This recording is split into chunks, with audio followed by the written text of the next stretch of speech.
Welcome, everybody. So glad to have you all here. I'm here with Ryan Smith. Ryan is the creator and founder of Launcher Farm.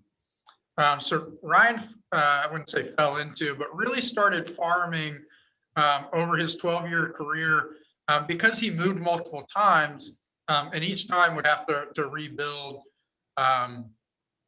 rebuild essentially, right? And so he did it through farming, which he has a different twist on it. So if you're thinking door knocking and mailers, that is not all that Ryan covers here. So, after coaching and training a lot of top agents, he's helped them just build the systems and tools around the geographic farming, the foundations of it for their real estate business. So I'm going to let him take it away. The reason I actually volunteered for this is I also farm heavily. I send about 7,000 postcards a month currently. So I'm super interested to get Ryan's take on it. And I actually started my farm prospecting rather than marketing. So, and then once the deal started rolling, that's when I started doing more marketing. But yeah, man, I'm really excited to hear about it. So I'll let you take it away. Awesome. Appreciate it. Give me 1 second. I'm just going to share my screen here so we can get the presentation going. And you guys see it okay then? Okay, perfect. So I'm not going to answer questions from the chat. So if you guys want it, if you see them, if someone can, Brad, if you can go through them and if people do have questions. You said you do want to answer them? Or? If you have them, I'll try to answer them, but I'll do questions at the end. I won't be going through the chat itself to answer them because I'm going to go through the presentation. So yeah, today I'm going to be talking about how to crush it with geographic farming. And as Brad mentioned, I love farming. I've been very passionate about farming. I've moved a bunch of times, and I'll go through that in a second and kind of what brought me here and how I got here. But I want to start by saying thanks for being here for everyone. So from LabCoatAgents and everyone here tuning in, if you want, you can download a copy of the workbook. So it's launcherfarm.com/labcoat. So you can go right now and download a copy of that if you want. It's just kind of a notes holder, so you can take notes as you go along. If you don't want to do it, that's totally okay. But you can get that at launcherfarm.com/labcoat. So take a second now to download it if you want. So while you're doing that, I'm going to kind of discuss what we're going through, what we're going to talk about, and then we'll get into it. So we're going to talk about who I am, why I'm here. I'm going to talk about why you're here. We're going to talk about what is farming. We're going to talk about why farming, and we're going to talk about the secret to farming success plan, and then we're going to share my final thoughts. So there we go. So who am I? So as Brad mentioned, I'm Ryan Smith. I'm the creator of the Launcher Farm show. So I run an online show for real estate agents. I started this summer, and I interview real estate agents who do geographic farming. I also interview professionals who kind of have to do with geographic farming as well. And really, I wanted to share with agents why they should be doing farming. A lot of people who are new to the business get told you should do geographic farming. They have a broker or they have a manager or they've got a team leader and says, farming's good. And then they pass off that to them and say, go ahead and try to figure it out. And there isn't a lot of resources and tools out there, or what has been taught has been not outdated, but has been stuff that's worked in the past, but really hasn't been applied to the real estate market today. So I wanted to create resources and tools and information for agents to really get excited about farming again and learn how to do the fundamentals of farming and really apply it to their business. So as you can tell, I'm a fan of geographic farming. I'm also a speaker, trainer, and coach. I'm coming up to 13 years in the business.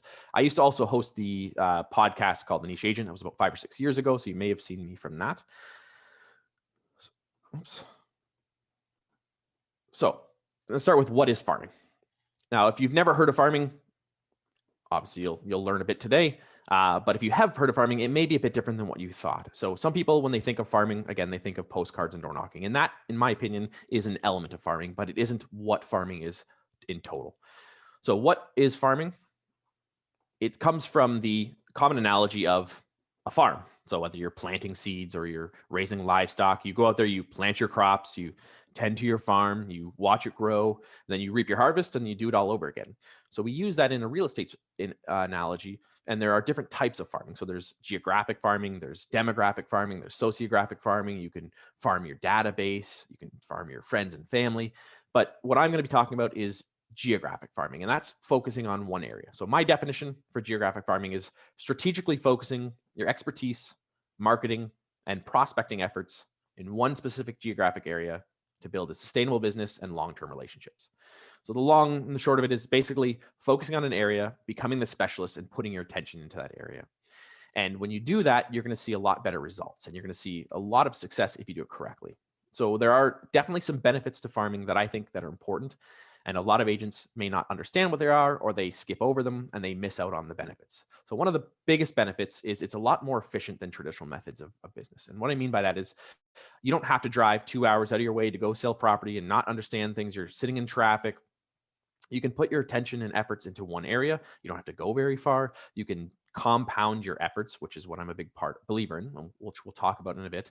And you can really use your time wisely. You can use your dollars wisely. You can use your energy wisely when it comes to your business. The other great thing about geographic farming is it positions you as the local expert. And if you do it correctly, you can position yourself as an expert very quickly and very easily to become that go-to person and really build a business that is incredible and really self-sufficient and grows. And because you're that expert, people trust you. It helps eliminate any objections you may have, and it just makes it a lot easier. And because of that expert status, you are now able to convert a lot more leads because people trust you. They know what you're about. They've seen what you're doing. They trust you more than just some Joe Blow who sends out a postcard once in a while, or just happened to met them at an open house, or they just saw them online. So when you build that trust and you become that local expert, you're able to convert a lot more business. The other reason why it's great is it allows you to build a sustainable long-term business model. And the great thing with that is you can now build a business that feeds itself over and over and over again. And if you do it correctly and you fund your business with the farm, you can keep growing that and keep growing it and keep giving you business year after year. Some people do different things and then they burn out, or they stop doing them, or they spend money in one place and they stop over here and they do things over here, and that doesn't really build that business or creates a business that builds off itself. And when you do farming correctly, it can really just keep feeding your pipeline. And one of the big reasons why I like farming is you can do it if you do it correctly, it allows you to create a lot of different types of lead sources. And I call this the safety net model. And what I mean by that is you can do a bunch of different lead generation and marketing efforts in your farm that layer together to create that safety net. And COVID is a perfect example of why that's important.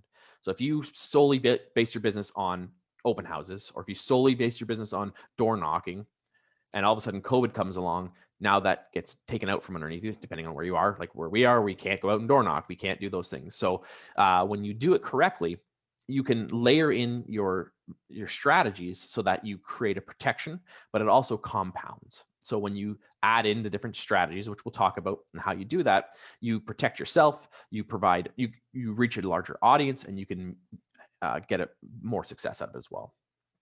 And the other important thing is that it also creates a community-based approach. If you do farming correctly, the community is going to be the hub of what you do. All of the agents that I've interviewed hundreds of agents, and the agents who succeed really well understand that the community is the center of their business. And it's not just about them pushing their message out to people. They engage the community, they connect with the community, and they build a business around that community. So if you do it correctly, which hopefully by the end of this webinar, you'll learn those basic fundamentals, you'll understand why it's important to do that. So what does it take to crush it in farming? There's a number of things that it takes, but I put together an analogy that I think that's important. So if you can understand these key fundamentals, you will learn to really crush it in farming. And what it takes to crush it in farming is you need to buy stamps. And it works because it's farming. It works because people mail out things, but it stands for, buy stamps stands for B, stands for budget. U is understand the farming fundamentals. Y is your brand. S is your strategies. T is your target audience. A is take action. M is marketing message. P is patience. And S is a schedule. So we're going to go through this and break down each one of these and give you the understanding of the real keys to what it takes to succeed in farming. And if you can put these buy stamps into place, you will succeed in farming. Now, I can't guarantee you're going to have as much success as the next guy or that other person, because it depends on what you put into it. But we're going to go through that and how you can really set yourself up for the highest amount of success.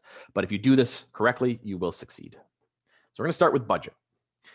When it comes to a budget, there's three things to consider. Most people, when they think of budget, they think of money, and that's the first thing they think of. It's important, yes, to have a financial budget, but not everyone has a huge budget when it comes to their business. So if you're new or you don't have a lot of money to spend, you may not have a high budget. So then it comes down to time. So you have to budget how much time and how much energy you're going to put into it. If you're newer, you don't have a lot of business coming in, you can spend a lot more time getting things going. You can be doing out and about in the community and doing things like that, which we'll talk about. So you may not have the money to spend, but as you become more successful, you have less time because you're doing more in the business, and then you can now start spending more money. But the third one that a lot of people miss out on is the energy budget. And what that means is when it comes to energy, there's only so much energy you have in the day. And there's only certain things that are, there's certain things that are going to drive you to succeed. And there's going to be things that are going to take you away from succeeding. Now, if you're like me, I don't like cold calling. Can I do it? Yes. Will I do it? Yes. But it zaps my energy. I prefer door knocking. I like to door knock. I get more jive from that. I like to get out and meet people that way. So for me, cold calling zaps my energy. So if I'm setting an energy budget and I'm setting a strategy into my plan, I need to make sure that I'm going to protect that energy and have enough of it as I go through my business. So as you layer in these strategies, you need to make sure that you've got an energy budget set aside. Say, am I going to be able to do this? Am I going to consistently be able to do this and stick with it? But also is it going to line up with your time and your money budget? So you need to know, what are you going to stick with? What are you going to start with when you get started? What a lot of mistakes that a lot of agents make is that they don't budget correctly when it comes to the time and money. They undercompensate or undervalue how much time it's going to take or how much money it's going to take. And then they get started and then they don't get the results they think they're going to get. And then they give up. So I'd rather see you over budget and then work backwards and then figure out how much it's actually going to take you. But a lot of agents fail at farming because they think it's going to be easy or it's just going to do nothing and then it's just going to get business. So you have to really figure out what it's going to take, and you may have to adjust as you go along. So next is understanding farming fundamentals. This is critical to understand the fundamentals when it comes to farming, because if you don't do it, you're going to not have the best chance of succeeding and you're just basically going to drop the ball. So there's the 4 T's, one that I call the farming fundamentals. So it's your target, you need to test, you need to talk, and you need time. So the target is you have to have the right audience. Now, a lot of people will choose their farm because they live in the neighborhood and they go, oh, I live here, so that's going to be my area. And that's fine, but it may not be the best choice. But if you don't have the right audience and the right message, which we'll talk about as well, you can really throw away a lot of money, a lot of time, and a lot of energy because you're not targeting the right people with the right message. So you have to understand who your target audience is. And when you understand who that is, it helps you create your plan. It helps you create the marketing message that you want to create and reach the audience in the best way possible. The next thing is you need to test. So you need to be committed to things, but you also need to be testing things. A lot of agents get started in the business and they get one idea and then they go, okay, I'm just going to do that. And they don't actually go back and test to see if it works. So you need to be testing things as you go along, trying things out, seeing if it works, but you also need to be committed to it. So a test isn't, I send out one postcard and does it work? No. Okay. And then I'm off. You need to commit to it, create a plan for it, and actually test that out to see, does this work? Does it not work? And am I going to continue this on? The other thing you should be doing as you go along in your farm is testing things that you have been doing that have been succeeding in the past and really put it to the test to see, is it worth doing still? So there's strategies that a lot of agents have done 2 years ago, 2 months ago, 10 years ago that they've just continually done, but hasn't been getting the same results. And I've seen that many, many times. I've talked to a lot of agents. Ryan? Yep. Someone just asked, sorry to interrupt. Yeah. Are you going to share these slides, or is there a way to get these slides after this, or no? Not the slides, but they can download the report or the workbook. And that's launchyourfarm.com. They can get the workbook. Launchyourfarm.com/LabCoat, and they can get the workbook there. So so testing it out, you need to test it out. You have to test what you're doing, because if you're not doing it consistently, you're not testing on a regular basis, you're just going to either not grow or you're not going to adapt and you're not going to grow your business. It's not going to adapt with you. The other thing that's critical is you need to talk with your audience.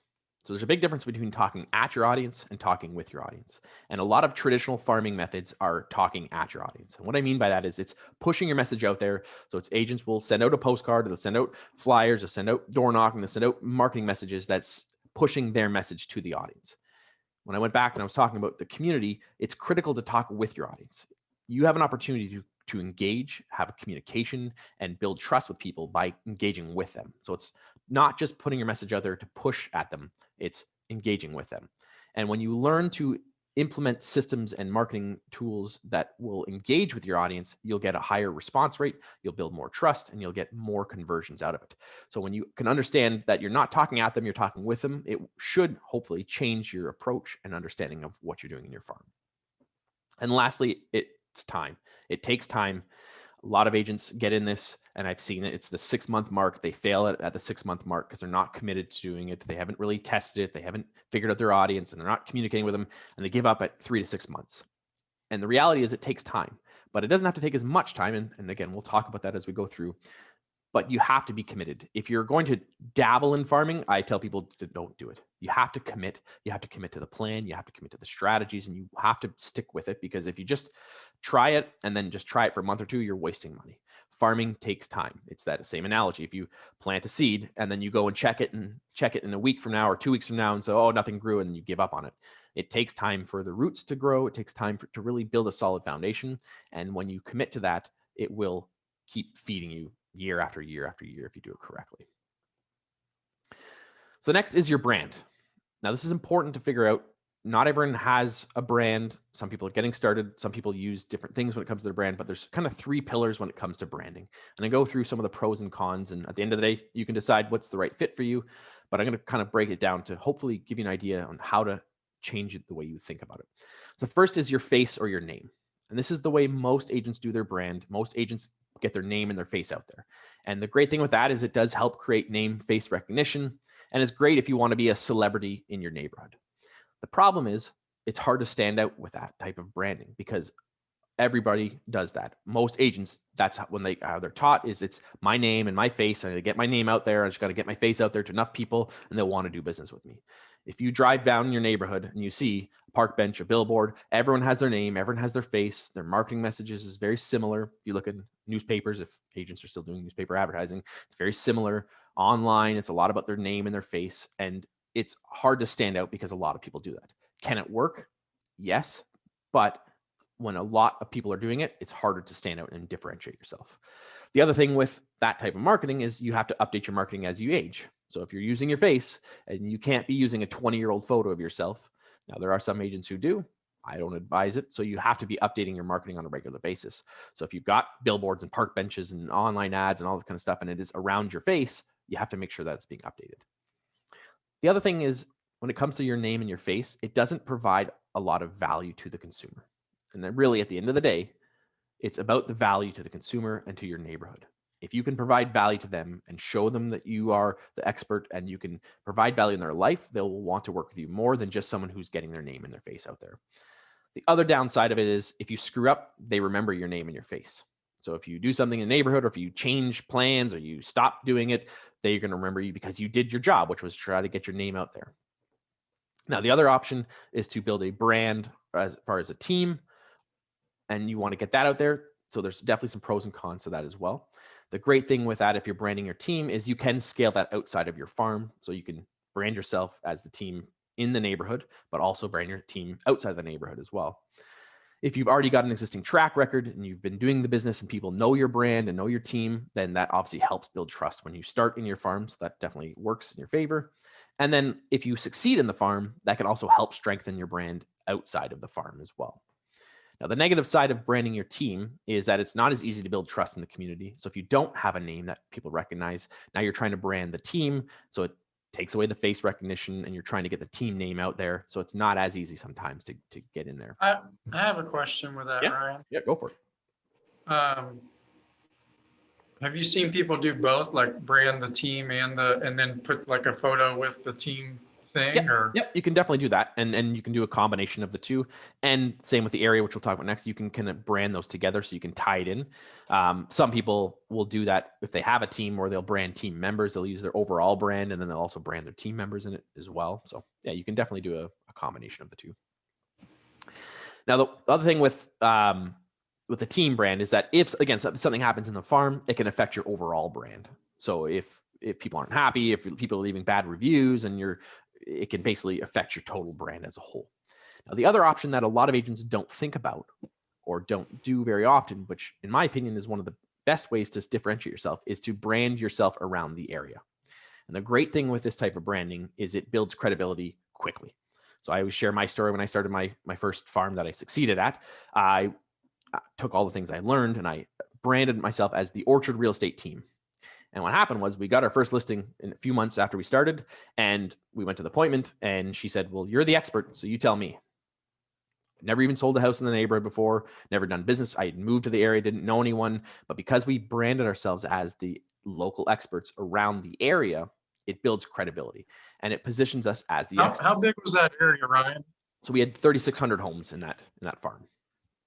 Okay, so 3,600 homes was the Pineville, so kind of like a large neighborhood, essentially. Yep. So it was basically that our area, we had named each kind of pocket, each pocket has its own named area. Right. So the Orchard was our first one that we started on, and that was the Orchard Real Estate Team, and that's where I started going after it. So the other great thing about that is, do you just create brands as you branch out, or? Yeah. So then you can definitely create micro brands. You have to do it correctly. And that's an option that you can do, is you can create micro brands, or you can do it under your header, under your main brand. So it's powered by or brought to you by. So the Premier Home Group is my main brand. And you could have the Pinedale Home Team brought to you by the Premier Home Group or powered by the Premier Home Group. And then, so you mix in their marketing and we put them together so people know that we do business outside of that. So yeah. The other thing too is with that is you don't have to be the face of it. And for some agents, they don't want to be the face. They don't want to be the celebrity. They don't want to be the person who's out there, and they want to be able to go to the store and not have anyone recognize who they are. And they just don't want their face on everything. So when you create a brand around the area, it doesn't have to be about your face. The other value of it is you can sell the brand a lot easier. So you could, if you ever decide to move, if you want to cash that in, you can pass it off to someone, or you can actually sell the brand, as in to sell it to the audience. It's easier to sell it to them that the brand is that neighborhood, and they buy into it a lot more. Now, the negative side of it is it's scalable to that neighborhood. So if you're going neighborhood specific, you have to be careful on how big you want to go with that. And depending on how much business you want to do, again, it goes back to that budget. Do you want to take over and do the whole area? Then you may decide how you're going to lay that out. But there is plenty of business to be had in one area if you do it correctly, that you really don't have to do that, or you can just replicate what you did in different neighborhoods. The other downside is people may think you only serve that area. So that goes to what Brad was asking, is can you brand yourself in both? So you can definitely do that. So you have to change up your messaging so people know you serve other areas and not just that neighborhood. So again, there's no right or wrong way to do this. It's just you need to figure out what's going to be best for you and what's going to work with what you want to accomplish. So if you're doing your name in your face, great. I had someone who I was coaching who branded their name in their face, and then they transitioned into the neighborhood area and then built that brand and then brought back in his name and his face tied in with that brand. So he kind of went one way and then came back and tied it all together. So there's no right or wrong way to do that. So the next is the strategies.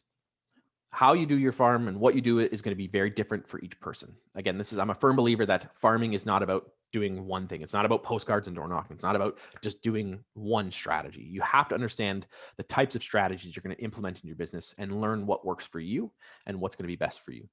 I firmly believe that what I like to do and what's going to work for me with my personality is going to be very different than Brad's or someone else's. So I have to build a business that's going to match the type and style of business that I want to do. But knowing that, you need to still have a well-balanced approach, and you need to figure out how you're going to find that balance. And so I created the SCOPE method, which is the strategy styles combined into one. So basically it's self-promotion, community, online, prospecting, and education. So when you're doing your farm, you need to look at your farm through this lens and say, how can I make sure I'm hitting all of these buttons when it comes to my strategies? How do I get some self-promotion in there? How do I hit the community? How do I go online? How do I do prospecting? And how do I do an education base? So I'm going to go through each one of these, just kind of give you the pros and cons of them and an understanding of how you can implement that into your business. So the first is self-promotion. And this is what I consider traditional farming. This is what's been done in the past. It's getting yourself out there, getting your name out there, getting your brand out there. And it does work. It definitely can work, but over time, it's losing its effectiveness. Again, because a lot of agents are doing it. A lot of agents are using the same marketing messages, and people are getting tired of it, and they just see the same things over and over again. So it's still works, but it's not as effective as it used to be. One of the people in one of my trainings right now, he's been in the business 36 years, crush it, mega top agent. And he's came to me for some help with his farming, because he said what worked 10 years ago isn't working now. So we have to be aware that Just that self-promotion stuff, yes, can still work, but it's not as effective as it used to be. The other thing is, if you're doing farming at a large scale, it can be very expensive to reach a large audience. And one of the biggest costs is delivery. So if you're doing hard copy mailers, which is that traditional style of doing farming, it can be very expensive. And not a lot of people have the budget to start to do that. So depending on how big your budget is and how big your farm area is, you may want to make sure you've got the right approach that's going to line up with that. The other thing with that traditional farming style is it takes longer to build trust, because you're just trying to get your name out there over and over and over again. It takes longer for people to realize you are who you are, to see the effects, to see the business you do, and really figure out that you are a person who's trustworthy. And then also, it doesn't capture everyone's interest. So only a certain amount of people are going to resonate with the self-promotion type marketing. So you have to realize that the other styles will accentuate and enhance and help you reach more people. So if people have done farming, typically this is what a lot of them do, is this self-promotion, but we need to add in and layer in other strategies. The next is community, and I call this social farming. The great thing with community farming is it attracts a different types of audience than just a self-promotion type of marketing. It's going to connect people who want to be involved in the community, that know that you care about the community, that are connected with the community themselves or looking to connect with the community. So if you can create opportunities, you can become that community expert, and you can become that ambassador for your farm. And again, the agents that I've seen who've done really well with their farm have really made this a key part of their business, is engaging with the community, providing value to the community outside of just real estate, and not just sending out just listed, just sold, or I'm the best real estate agent, or find out how much your home is worth. They embrace the community and make it part of their business. The great thing with that is there's a lot of options to help position you as that community expert. There's events, there's things to do, there's basically creating community ambassadors. There's all kinds of things you can be doing to help become that go-to person in the community. The other nice thing is you can piggyback on other people's events and the connections that are already existing. So you don't have to have it created from scratch. You don't have to figure out how I'm going to do these events and run them. I don't have the time or the energy or the resources. You can piggyback on things that are happening, things that are going on in the schools, things that are going on in the parks, things that are going on with the local businesses, and really become a person who's connected in the community without having to create it from scratch if you choose not to. The other thing is it also gives you a way to add your personal creativity.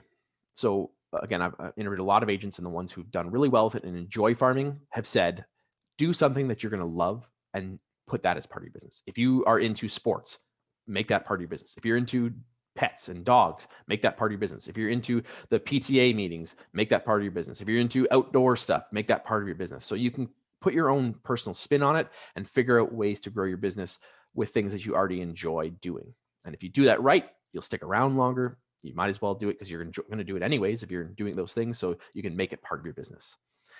Now, with community-based farming, it can be expensive and or time-consuming depending on what you're doing. If you're doing a lot of sponsorships, then it's going to be a lot more money. If you're doing a lot of volunteering and getting involved, it's going to be a lot more time. So again, going back to that budget at the beginning, we need to figure out how much time and money are you going to commit to the farm. But I think if you do anything, I would be putting community farming into your business if you're looking to farm this year. Now, the next is online. I call this digital farming. The great thing with online farming is that there's a ton of different sub strategies, and it's very customizable to your expertise, to your budget, to how many people you're working on or looking to farm. And the great thing is most people are already online. My mom, I'm not going to say her age, is old. She's online. She's using her phone. She just bought a treadmill from her cell phone this weekend. They're online. People are using it. So if you can get in front of the right audience, you can be hitting them with your online marketing.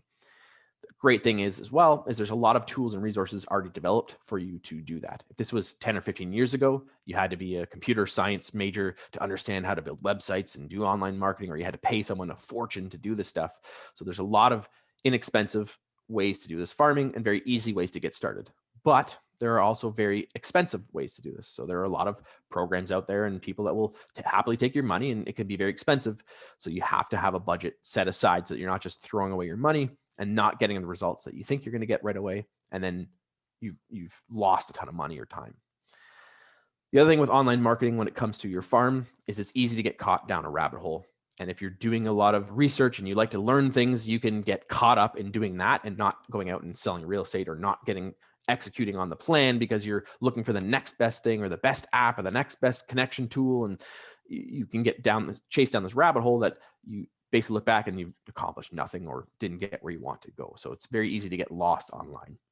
And also, I firmly believe that not all online strategies are created equal. There are some strategies that I think are great, and there's some strategies that I think are okay, and there's some strategies that I wonder what the heck agents are doing when I see them doing it. So you have to know that just because it looks easy or just because it's inexpensive or you think it's a good fit, it may not be the right fit for your farm. Next is prospecting. So this is lead farming. Again, if agents have done farming in the past, they usually do self-promotion and or prospecting. Prospecting is great. You should have it as part of your business. It's important to do it. The great thing about prospecting is it's very inexpensive. You literally, with a phone or some boots, you can go out and go knock on doors or call people. The downside to it is it's very time consuming and it can zap that energy. If you are not well suited for or not prepared for the constant barrage of no's when you're prospecting, it can drain your energy. So you have to be aware that getting out there and prospecting is going to take time and energy out of your budget. The other thing with prospecting, if you're just doing prospecting, is you're constantly looking for that next deal. And if you stop prospecting, you slow down your prospecting efforts, or if you come to a stop like COVID hits, your business can start drying up. The deals can start slipping away from you, and before you know it, you don't have a next deal in your pipeline. So you have to be careful that it's not all just prospecting based, because you want to make sure that you're effectively growing your farm with other strategies. Now with that, you can do cold calling, door knocking, open houses, the typical things. The great thing with prospecting is you can get warmer leads because you're going after for sale by owners, expireds, open house buyers, distressed sales, and things like that. So you can be more intentional with it. When you layer that into your farm, you can become that much more intentional with it. And that's why I think it works well. So if you're already doing all the other types of marketing, then you enhance your business with prospecting in your farm, you'll see a much higher return and a much better response than just straight cold prospecting. And lastly, education. I think this is the most underutilized and the best opportunities for agents to get out there and get names in their pipeline, to get people to put their hands up, is education. The great thing with education-based farming is it layers well with the other strategies. You can enhance the other things with an education component. You can do prospecting with an education component. You can do onlines with education. You can do community with education, and it can be very inexpensive. It's very easy to create regular marketing pieces when it comes to educational pieces. If you take the time to do it and figure out what's going to work and what's going to work for your farm, you can literally lay out your entire year for your educational pieces and have that all figured out and get it set up. But you have to be consistent with it. If you're just doing it, trying it. Yeah. Ryan, do you have examples on that? Would that be like sending out something like a webinar for, first-time home buyers or first-time home seller? Yeah, exactly. It could be investment property. Could be anything like that. It could be a neighborhood home prices report, which is one of the things I love to do. It can be video series. You could be doing interview series with your preferred vendors. It could be just a market update stats. It could be what's happening in the community. It could be anything. It's just basically providing the education to the farm. And again, it's going to depend on what strategies you choose to do, but creating an education component that people will actually want to engage with and learn. There's a guy, what's his name, out in Vancouver. Oh my goodness. Anyways, he started doing videos in condos. He sells condos, and he started doing videos on everything that people would ask, any question that people would ask about condos. And then he ended up creating this huge library and got a ton of business from it because Ian Watt is his name. So, and he just started creating educational videos, just short 2-3 minute videos. And that became his signature calling card. And that's where people connect with him. And then he got all kinds of clout on online and on Google, and people started finding him. And then he just became this go-to person when it comes to condos because he was answering the questions that people were already having. So creating education base can be very valuable, but it has to be done consistently. You can't throw out a blog article here and then 2 months from now do a video tomorrow. And then you have to be consistent with it and really get that message out there on a regular basis. Again, the great thing is the resources and tools are out there to help you.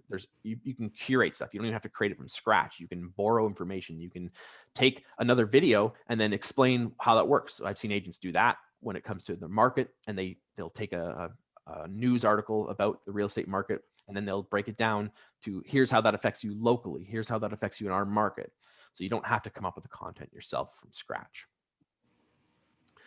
So when it comes to strategy stacking, what you want to do is take all of those strategies and then start looking how I can tie them in together. How can I pull that together? And then when you start doing that, then you start coming up with the tactics that work. So can I cross self-promotion community? What kind of strategy can I come up with? Can I take a community online and work that together?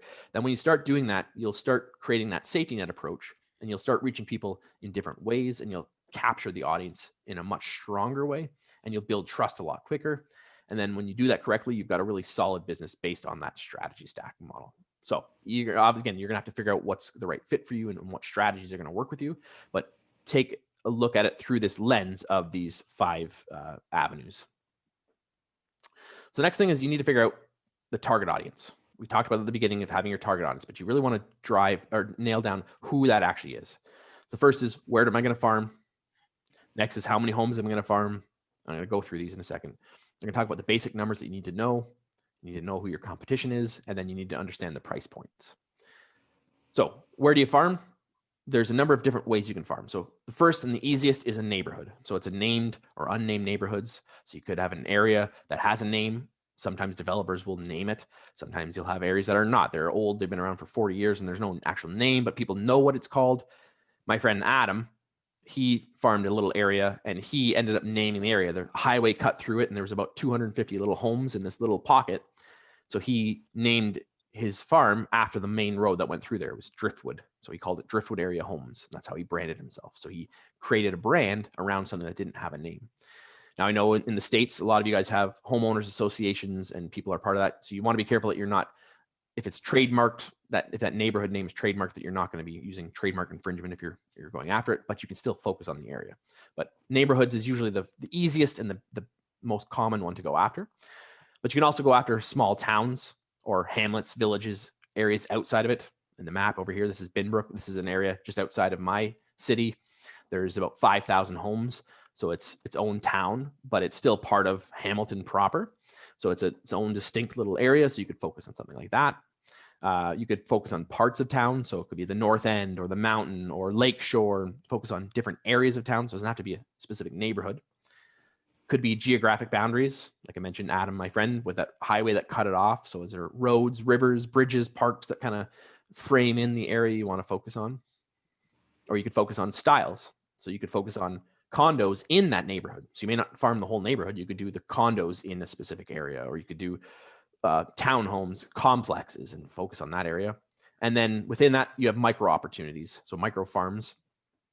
This is where, if I was a new agent getting started, I'd be looking at micro farm opportunities. So can I farm a sub pocket within an area to get started, to get my name out there? So again, whether that's towns, condos, and things like that. Yep. Or are you saying something, Brad? Okay. Sorry, just no worries. about that. No worries. Go ahead. Yeah. So next thing is, how many homes? And this is one of the first questions everyone asks me is, how many homes should I farm? The good thing and the bad thing is there's no right or wrong answer. I think there are some areas that I think are good to stay within, but it depends on a number of things. So it depends, again, how much budget you have. That's going to be your deciding factor. When you get started, always start with your budget. So you say, okay, how much money do I have? How much can I commit to? And that's going to help dictate how much money I spend in an area. If you don't have the budget to farm an area that's 5,000 homes and you're going to say, oh, I'm going to do it half as much, then you're better to cut your neighborhood in half or a quarter and double down on it. The other thing is, depending on what strategies you're going to do. If you're going to be doing online strategies, which are a little less expensive and you can hit more people, you can farm a bigger area. But if you're going to go traditional farming with postcards and flyers and things like that, you may choose a smaller area because of the budget and the time to be able to reach those people. The other thing is, are you a solo agent or are you a team? There are benefits to both. And depending on how much you can handle as a solo agent, I can't handle the same as someone who's got a team of 5 people. They could take on a bigger neighborhood. And then also your long-term and short-term goals. What are you going to be doing in the long term and what are you going to do in the short term? Do you plan to expand? Can you start small and expand up? Are you going to crush it and want to take over 3 other neighborhoods? You may want to look at that as you're doing it as well.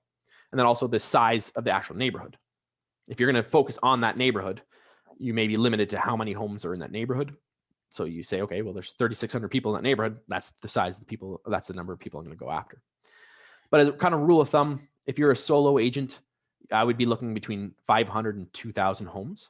And if a team, I would say 1,000 plus. You can go, the sky's the limit. I've met agents who do 70,000 homes. So it really depends on the time, the budget, and the energy.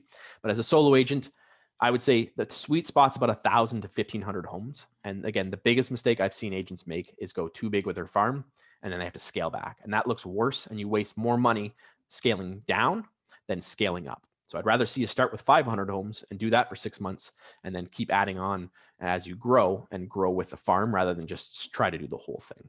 So again, there's no right or wrong, because it depends on what person's risk level is, their budget, their time and energy. But I'd keep it between 5 and 2,000 if you're starting. Now, there's some basic numbers you need to understand when it comes to farming. And again, these are the questions I get asked all the time as well. So there's turnover rate, there's farm value, and there's days on market, and the number of sales. With a turnover rate, this is the one that a lot of people teach and say, oh, focus on an area that has a high turnover rate.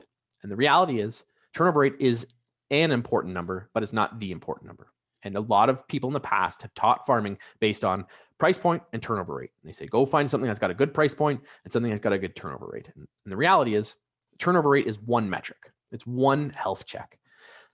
Saying to focus on the turnover rate is like saying to focus just on your blood pressure. Well, what's my glucose level? What's my heart rate? What's my weight? You got to look at all the numbers to see where am I at health-wise. And that's the same thing when it comes to your farm. Turnover rate is one number. So for people who don't know, the turnover rate is the number of home sales in a 12-month period. So it could be any 12-month period. So you usually say from now, go back 12 months. Number of homes that have sold divided by the number of homes that are in that area. So if there's 1,000 homes in your farm and 100 homes sell, then that's a 10% turnover rate. And if you have 550 homes, then it's a 5% turnover rate. If you have more, it changes. So you also have to understand the farm value. So, the farm value is another important number that I use. I call it the total farm value. It's how much money is actually coming out of that farm in total. So how much total commissions are coming out of the area. And you have to take into consideration not just the sale side, you have to take into consideration the buy side. So how many buyer commissions are coming out, how much is coming out from the seller side. And you can now look at it and say, if I got every piece of business in that area, here's how much money I could extract when it comes to commissions. And then you work backwards from that and say, okay, how much market share do I want? Do I want 10% market share? So if it's $1 million in commission, my market share, if I got 10%, would be $100,000. Now I know to get $100,000, what would I be willing to spend? And what would I be willing to do to get that market share? So you can kind of judge how much money is available to you to mine out of your farm if you do it correctly. The other one is days on market. Again, it varies. So you have to check historically.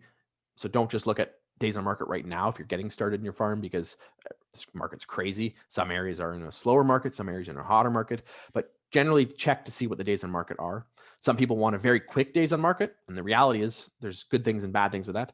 If you have a high day on market or a low day on market, you may not have as much time and opportunities to do your marketing if everything sells in 2 days or 3 days. Or if you're in an area that's very slow and it takes 90 days, now your strategies and plans when it comes to your marketing is going to vary very completely differently between a short days on market and a long days on market. So you have to know what that days on market is going to be in your farm. And then also the number of sales. A lot of times people will look at how many home sales have happened right now. You have to look historically. Are they trending upwards? Are they trending downwards? Are they staying the same? So my farm, when I farmed it originally, consistently year after year after year after year was about 260 home sales per year, give or take 5 home sales. And then after 2018 hit, we had a dip, we had a drop because of the prices went up so much in 2017, and then things dropped drastically. So it dropped to about 180 sales. So if I was just looking at this moment in time at the number of home sales and saying, oh, there's only 180 home sales, it's going to change. Could have changed how I looked at my business. So you want to go back and look at least 5 years of home sales to see what the trends are. And sometimes, again, it's going up, sometimes it's going down, or sometimes it's staying the same. So you want to look at that when it comes to your farm. The next thing is you have to know your competition. What are current agents doing in your farm? Are they actually farming it? So a lot of times people see that there's agents doing business in the area, but they're not actually farming it. Are they actually farming, or are they just doing a lot of business? So there's a number of teams in our area that do 300 or 400 deals a year. So just by default, they are going to be doing a certain amount of business in my neighborhood because they're doing that across the board. So you have to know, are they actually farming it, or are they just doing a fair amount of business? And then what are they actually doing? Are they actually farming it? Are they doing it well? Are they doing it regularly? Are they doing it consistently? Also, you want to know what market share do they have? So how much business are they getting? And you want to track that. Again, go back 5 years and see, is their trend going up? Is their trend going down? There's an agent in an area here that I was looking at when I was looking at a farm, and she had 15% market share, or I think it was 12% market share. And then every year it kept dropping off, kept dropping off, kept dropping off. And in 5 years, she ended up only having 3.5% market share. So it could be the opposite, where you see an agent who's hasn't had many sales, but now is starting to really focus on it, and their market share trends are going up. The other thing is you have to understand how much market share is actually worth going after. For a lot of agents, they think agents do more business than they actually do. I always say 20% or 25%, then I would really consider if it's worth doing. But if an agent has 10 or 15% market share, absolutely, I'd still go after it. If they've got 40%, 50%, 60% market share, it may not be the right fit for you. But again, it all depends on your area, your market, and your price point, things like that. So you have to know the competition. Hey, Ryan. Yep. What's the ideal percentage of turnover rate? I just had a question in the chat. So there is, again, it depends on your area and your market. And I use this example a lot because my friend Rob, when I coached him, he focused on an area that had a 3.5% turnover rate. And if you went with traditional training when it comes to farming, they'd say that's way too much. You need a 5 or 10% turnover rate. Historically, in our area, in Canada, I think our average is like 4-point-something% turnover rate on average. There are some areas that are about 5 or 6%, depending on if you're in the city, if you're in the country. So each area is going to be slightly different, but a good turnover rate is between 5 and 7 or 8% turnover rate. Very few places have a 10% turnover rate. And a lot of old trainers had taught and said, look for an area that's got 10% turnover rate. The reality is most places can't consistently have a 10% turnover rate unless you're in like a military area where there's a lot of turnover just by default. Or what you find is it's usually in newer subdivisions, and they're like a year to 3 years old, and you got a lot of investors bought the subdivisions and now they're turning around and selling them. So you may have years where you have a good turnover rate, but generally speaking, it averages out to about 5%, 6% turnover rate for most areas. But again, each area is going to be different. If you're in the middle of nowhere and no one leaves your town, no one moves in your area, your turnover rate is going to be low. So I wouldn't not focus on an area just because it's got a low turnover rate if everywhere has a low turnover rate. Or you may be in an area that's got a turnover rate all the time because it's just the nature of where you're living. So hopefully well, what I look at too, right, is generally an area that is, let's say, an average price point. Let's say your average price point in your market's for 400,000. Yep. Your $800,000 neighborhood is generally going to turn over a lot less than Exactly. the $150,000 to $200,000 neighborhood. Yep. Exactly. So for me, I think that turnover rate is a little bit misleading. I would look at turnover rate plus average price. Exactly. And that comes down to that total farm value. That's where I really look at that. That's my good health indicator, because then you go, okay, it's not just, it's the turnover rate, but how much money comes out of that and how much money can I get out of it? And again, which is the next slide is price point. That definitely drives a lot of turnover rate. So with higher commission or with higher price point, a lot of people love it because it's higher commissions. And it's great because it's more lifestyle based and people can build a luxury brand and you have more savvy buyers, but the turnover rate is lower. So it's much less turnover. It's that people that buy that home, they're staying there for 20 years because they're raising their family there, or they work their ass off to get to that point so they can have that dream home and they stay there. So yeah, the turnover rate tends to be lower on those higher price points. And then a lot of times there's more people competing for it as well. Yep. And then someone asked, as a new agent, how do you find the data for turnover rate? I'll just share for me. I go into MLS. I look at the last 2 years of sales, and I just circle a geographic area. I look at the last 2 years of sales, and then I look at that same area on the public record side of MLS.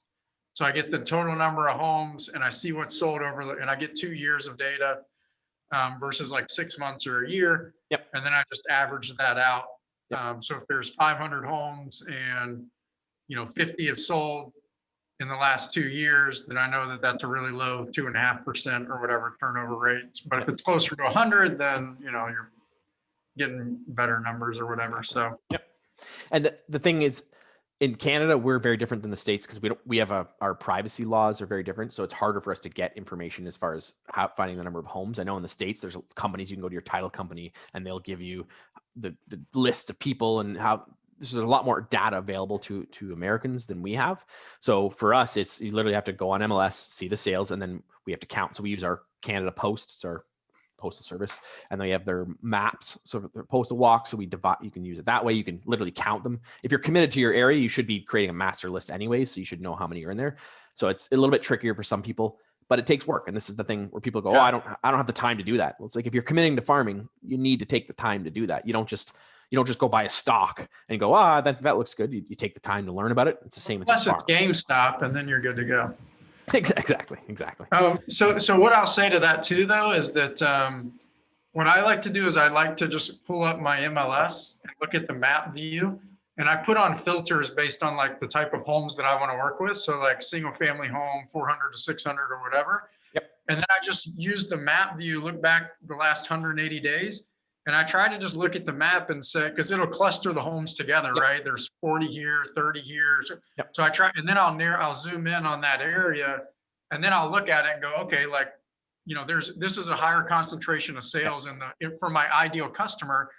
And then I'll look at, okay, let me look at how many homes are here, and then I'll run the numbers from there. So a lot of it is kind of like, number one, I like, a lot of people farm the neighborhood they live in, which I would say, like I used to think was not a great strategy, but if you live there, you see your neighbors more, it's good that they get touches from you for different things too. So there's definitely pros and cons to it. It's pros not and cons to it, right? So, if I was picking it for me, I don't think it matters that I live there because of how I do my marketing. But for some people, they're connected, their kids go to school with people and they know they're on the PTA, then that matters for them. So it really depends. So So I'm going to go through quickly the pricing. Again, high price is high. There's some benefits to it. With low price, you get more buyers. You get a lot more entry-level buyers. You get first-time buyers. So there's definitely some pros and cons to doing it that way. Next thing is you have to take action. You have to get out there and take action. You have to get specific with your actions, and you have to have a plan. If you don't have that and you don't take the time, you got to start. That's what the acronym stands for. You have to take those specific actions, because a lot of people I've talked to, many agents say, I'd like to farm. I'm going to farm. And then they don't actually go out there and do it. And then you also have to budget for the time for those actions. If you're going to do it, you got to set aside the time. You got to make sure you have the time available to do that. And you can't just hope that it happens. Another thing is you have to be accountable to it. Again, I've seen so many agents fail miserably because they don't get accountable when it comes to their farm, and they've got an idea and they've got a plan and they don't make sure they do it regularly. Having a marketing plan in place will help you become accountable to that, to make sure your stuff is getting sent out on a regular basis. You also want to reward yourself for those small wins and the big wins. And then you got to try it. Just go out and see what happens. Don't sit there and idle and wait and hope that it's going to just waiting for this magic pill to happen when it comes to farming. You got to get out there and try it. So get started. So that's the A. And then M is the marketing message. I'm not going to spend too much time in here because there's questions in here, but you really have to drill down who your audience is. Who are you trying to reach? What's important to them? What matters to them? What message do you want to get in front of them? Where are you going to find them? So you can read it. It's in the guidebook if you want, or the workbook. When are you going to be reaching them? When are they moving? And why? That's the big thing, is why. What's important to them? Why are they going to choose you? Why are they wanting to move? And so you go through these questions when you create your marketing pieces. I could teach literally entire class just on that. But you also have to have patience. So as I mentioned in the beginning, it does take time. It takes time to commit to this, and you want to win. Now, play the long game. Don't give up. I would say commit to a minimum of a year. So when you're working with your budget, go back to your budget and say, what can I commit to for a year that I'm not going to be upset at myself if I lose my money in a year, or if I don't see a result in a year? Minimum of a year. And if you commit to that, I'd rather see you start small. And the agents who have succeeded have done that. They started small and scaled up. So start small when it comes to that, and scale. Make a plan, or you're going to face failure. If you don't have that plan, you are going to be at the mercy of your nature, or you're going to be at the mercy of hoping things work. Create a plan and figure it out. And if you do that, you'll have much more success. Now, that being said, you want to set yourself up for some quick wins. Can you get some strategies in there to get some quick wins? And you need to find that healthy balance between now business and future business. If you do it correctly, you'll start getting some now business coming in, and that future business will start feeding your pipeline. If you do it, you're going to have business coming in 2 years, 5 years, 6 years, and you're playing that long-term game, but get some now business. Because if you do that, it will also help fund the farm. So the quicker you get business coming in, you can take that money and reinvest it back into your farm. And then also you have to have a schedule. Schedule your plan it well in advance, and adapt over time though. So you have to make a plan, but you may want to have to shift. Again, no one saw COVID coming, so we didn't know. So we had to shift and pivot, but you still need to have a plan. And if it shifts, you need to go back and plan again with what's going on. But you still want to focus on that main goal. And that is to get in front of the people, build an audience, and get your message out there to as many people as possible. So stick with that when it comes to your marketing schedule and focus on it. I'm not going to go through this, but focus on those yearly, quarterly, monthly, and weekly goals and focus on that. So I'm going to wrap up with my final thoughts. So there's 3 things I think you must do to succeed in farming. And you need to learn. You need to learn what farming is about. You need to learn the fundamentals of farming, because if you just haphazardly do it, you may not succeed as well as you can. You need to commit to doing it and make a commitment to yourself, make a commitment to your farm, make a commitment to your business, and you need to get out there and start.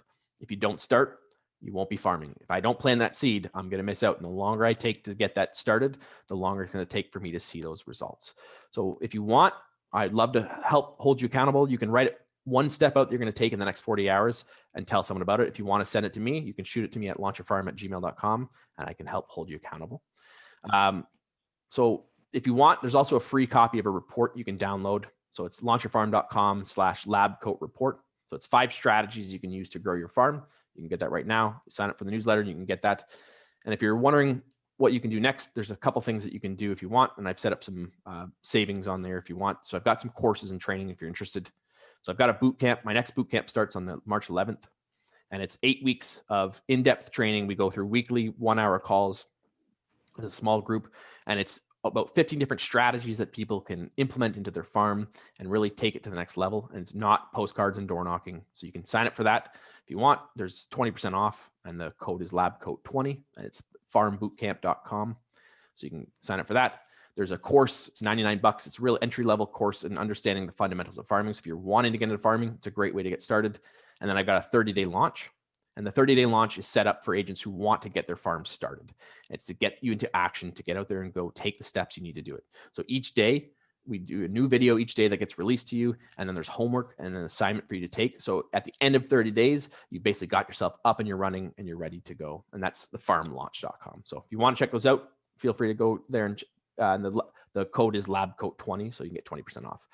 If you have any questions, you can reach out to me, connect with me on social media. It's Launch Your Farm.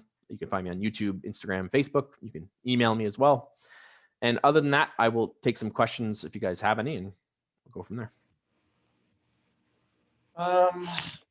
Somebody asked, which company do you recommend for farming? I guess that's which company do you recommend for sending out postcards is what I would guess.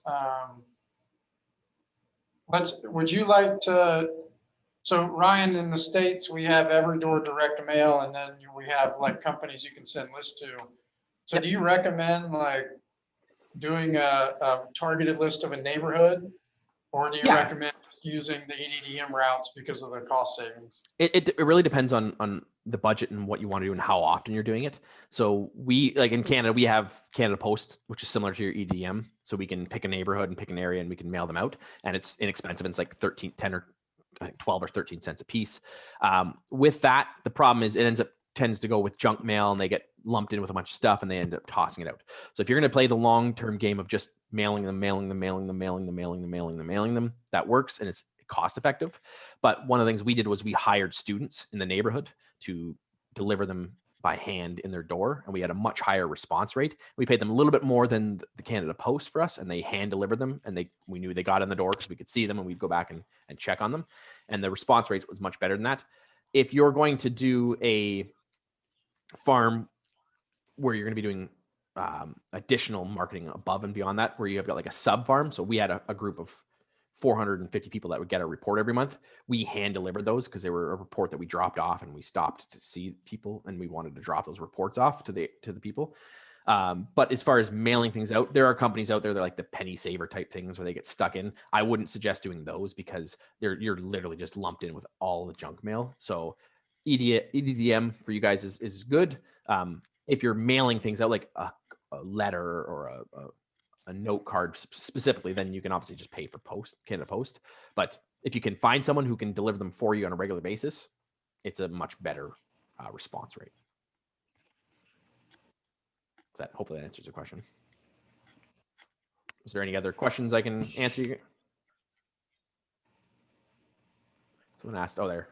Any success with QR codes? I haven't done QR codes in a long time. I stopped using them when I first got started. But I know there's a resurgence of people using them. So you could definitely do it. Going back to that testing is a great way. Test it and try 500 cards with a QR code and 500 without it and see what happens. And you don't know what you're going to get. So try it out and see what's going to work. It also really depends on the message and the value that they're going to do. So I could do a postcard or a marketing message with a QR code and have an awesome offer, and they respond to it, and someone could have a crappy, boring one and no one responds to it. So it doesn't mean that QR codes don't necessarily work. It just matters what they're actually getting. And Amanda there asked earlier, do you consider targeting a niche in a certain geographic area effective farming?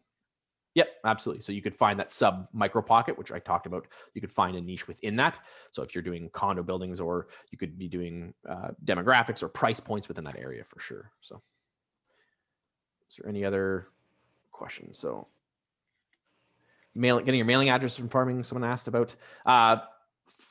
If you're mailing the whole farm, you don't really need the addresses. You need a company that will just mass mail it. So EDDM will definitely do that.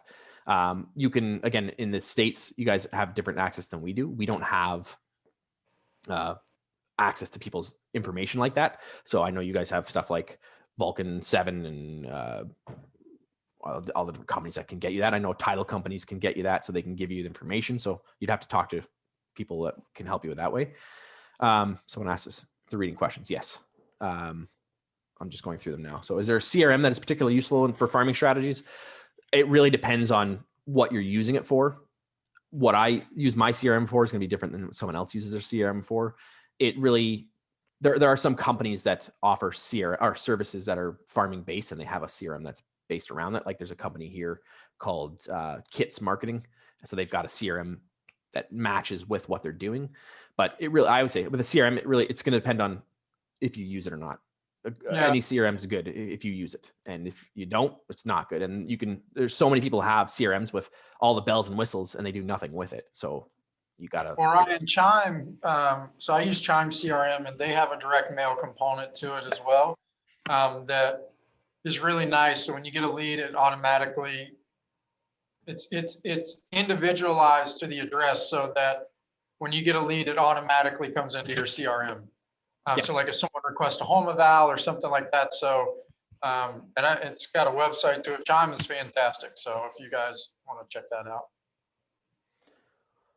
Just going back more to answer some of the questions. So yeah, that's great. I've heard Chime's great. I haven't used them personally. So the workbook website, so that's been posted on there. So that's good. It's going to be possible to get the presentation. No, that the workbook you can get. For the turnover rate, someone asked, I hopefully answered that as well. The turnover rate, again, ideal. I think I asked you pretty much everything that popped up. Okay, cool. Cool. If you have any questions, let me know. I know they're going to do a replay with this, so you guys can go back and watch it. I went through quickly. There's a lot of information there. So you guys will be able to go back and check it out again. So if you have any questions, you need anything, if you want any more information on the courses and the training, I'm happy to chat with you about that as well. And check out the show. I mean, at a bare minimum, just go look at and watch the show. You can find it on Launch Your Farm. You can find it on YouTube and Facebook. There's a ton of great information with a ton of great interviews with a lot of agents who are really crushing it with farming. So yeah, happy to chat. If anyone has any questions other than that, enjoy your day. And thanks everyone for being here. Thanks, man. Appreciate you. Thanks. See you guys.